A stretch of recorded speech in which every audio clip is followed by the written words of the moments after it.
जय हिंद सभी को। तो ये नई सूचना आ गई है, प्रथम वर्ष के सभी छात्रों के लिए सूचना है। बरकतुल्लाह विश्वविद्यालय भोपाल के परीक्षा फॉर्म डालना शुरू हो गए हैं। यानी जो प्रथम वर्ष के छात्र हैं, कॉलेज में पढ़ने वाले या प्राइवेट करना चाहते हैं, उनके सभी के फॉर्म भरना शुरू हो गए हैं और इसकी जो डेट है वो आ चुकी है। जो नॉर्मल फ़ीस लग रही है उस फीस के साथ 6 अप्रैल से 20 अप्रैल तक वो फॉर्म भर सकते हैं। अगर 20 अप्रैल के बाद अगर वो फॉर्म भरेंगे तो उसके बाद उनको 300 रुपये अतिरिक्त विलम्ब शुल्क देना होगा, जो कि 21 से 26 के लिए निश्चित है। इसके बाद अगर 26 के बाद अगर फॉर्म भरते हैं तो वो परीक्षा फ़ीस में आपको 1000 रुपये अतिरिक्त विलम्ब शुल्क के साथ जमा होगी, जो कि परीक्षा होने के 7 दिन पहले तक जमा हो सकती है। सीधा सा मतलब है, आप अगर जल्दी कर लेते हैं तो आपको ज़्यादा पैसे नहीं लगेंगे, अगर आप लेट होते हैं तो उतना ज़्यादा आपको विलम्ब शुल्क देना पड़ेगा। परीक्षा फॉर्म डालने के साथ साथ ये बात भी स्पष्ट हो गई है कि 27 तक, और हम 27 के मुश्किल से 5 और 7 दिन और एक्स्ट्रा मान लेते हैं, तो 27 और 7 के बाद यानी कम से कम मई के पहले हफ्ते में ही आपकी परीक्षा शुरू हो जाएगी। ये बात भी इस ऑनलाइन फॉर्म डालने के साथ साथ ये निश्चित हो गई है। मतलब 5 मई से आपकी परीक्षा प्रथम वर्ष की कहीं ना कहीं शुरू हो जाएगी। ये परीक्षा फॉर्म का डलना ये तय करता है। तो इसमें सभी क्लासों के प्रथम वर्ष के छात्र फॉर्म डालेंगे जो कि प्रथम वर्ष में पढ़ रहे हैं। BA, BSc, BCom, BCA, BCom honours, सभी के लिए ये फॉर्म डल रहे हैं। और ये फॉर्म बच्चों, एक बात ध्यान रखना, ये फॉर्म डलेंगे आपके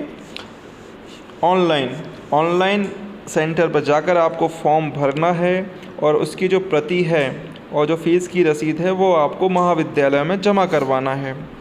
तो इसकी प्रक्रिया दी हुई है, देखिए वेबसाइट पर ऑनलाइन सर्विस पर क्लिक करके बच्चा अगर चाहे, अगर उससे हो पाता है, चूँकि उसको इतना ज़्यादा आइडिया नहीं होता, तो वो एमपी ऑनलाइन वगैरह पे जाके फॉर्म डाल सकता है। और इसके नीचे भी केंद्र के व्यय संबंधी जानकारी दी हुई है, वो पढ़ सकते हैं।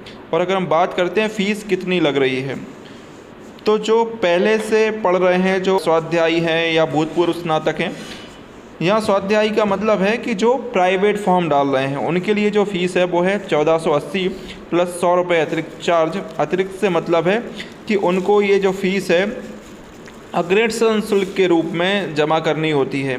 तो टोटल उनकी फ़ीस है 1580, मतलब हमें फ़ीस मानना है 1580, और एमपी ऑनलाइन वाला जो अतिरिक्त चार्ज लेता है वो अलग। तो 1580 टोटल फ़ीस रहेगी प्राइवेट वालों की या एक्स स्टूडेंट की।